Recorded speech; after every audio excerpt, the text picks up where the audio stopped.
place sur le parking. La foule sort, se disperse. Il reste deux femmes et un parapluie au coin de la rue. So today I decided to just work on tidying up my life, and I thought I would show you guys a little bit of what I do to reset for the week. Also show you this new corner of my house. I recently hung up some curtains here. It's crazy how much just adding curtains really made this area feel comforting and homey. This right here is our coat rack that I made out of wood that I burnt and scratched up and then stained, and I think it's really cute. I have a bunch of plants on it. I never really spent very much time in this corner, but now that these curtains are here and I have this clean window seat, it's become a really nice spot to just sit and drink tea. And obviously the cats love it too. They love just looking outside and sitting in the sunlight. I planted some seeds last night. I think I have started like over 1,000 seeds now. I'm planning on having a really huge summer flower garden. I just planted some cosmos, and what else did I plant? Gosh, I don't remember. I got this sweater off of Depop, this sweater vest. A girl knit it, hand knit it, and she was selling it for $15, which I think is way underpaying herself, but I love it. I think it's so cute. It's really nice to just sit here and look at the flowers on the shelf that I built outside, and sometimes there will be a little bee, and I have the most amazing view here. It really looks like I'm in a different country. I guess lately I've been trying to figure out what it is that brings me joy, because I feel like through the different phases of my life, I have been preoccupied with different things: college, work, applying for college, applying for grad school, working. And in the midst of all of that, it's hard to remember what things you actually love doing. When I was in high school, that really used to be playing music and writing stories or poetry and reading. And I think those things have stayed pretty consistent throughout my life, but I don't make as much time for them as I should. Definitely not with music. I don't know what it is, but once I got to college, it just felt really hard to like summon that songwriter in me, and I haven't really spent very much time playing the guitar, so I'm pretty bad at it at this point. But since I've been graduated, I've obviously really found a lot of joy in gardening. I've been doing some painting as well, and remembering how much fun I used to have when I was a kid, and I would be writing stories on my computer, and then I would sit down and sketch the characters with colored pencils. I think it would be fun to try to work on a story and then paint the characters. So maybe I will include that in this video.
by Gia Tolentino. It's been taking me a while to get through it. I have been kind of in a reading slump lately. I'm reading this chapter called Always Be Optimizing, and it's supremely depressing. It's basically about how women are constantly being surveilled, not just by others, but also by themselves. And let me just read you a passage from it. For many people today, especially for women, packaging and broadcasting your image is a readily monetizable skill. She has a personal brand and probably a boyfriend or husband. He is the physical realization of the constant, unseen audience reaffirming her status as an interesting subject, a worthy object, a self-generating spectacle with a viewership attached. And then there's this passage. The ideal woman, in other words, is always optimizing. She takes advantage of technology both in the way she broadcasts her image and in the meticulous improvements of that image itself. She spends lots of money taking care of her skin, a process that has taken on the holy aspect of a spiritual ritual and the mundane regularity of setting a morning alarm.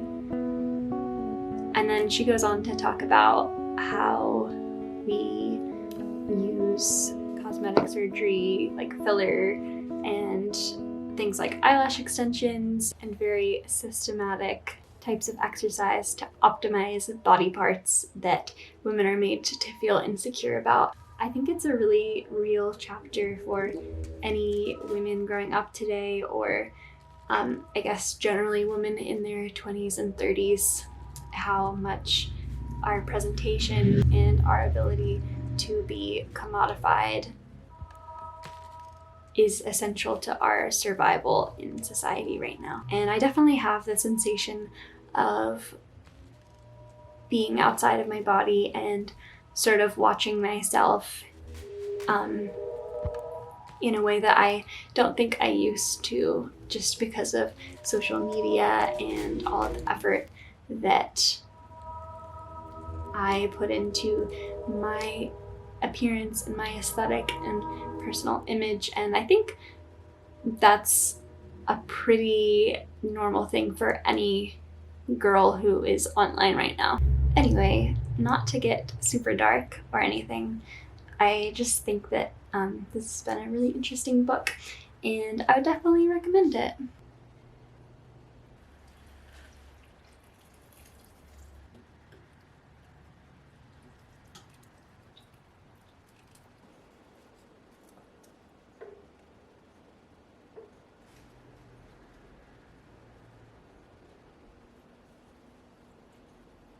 Alright, well, I think that I'm going to sign off for this video, but I hope you enjoyed it and it was at least a little bit relaxing to watch.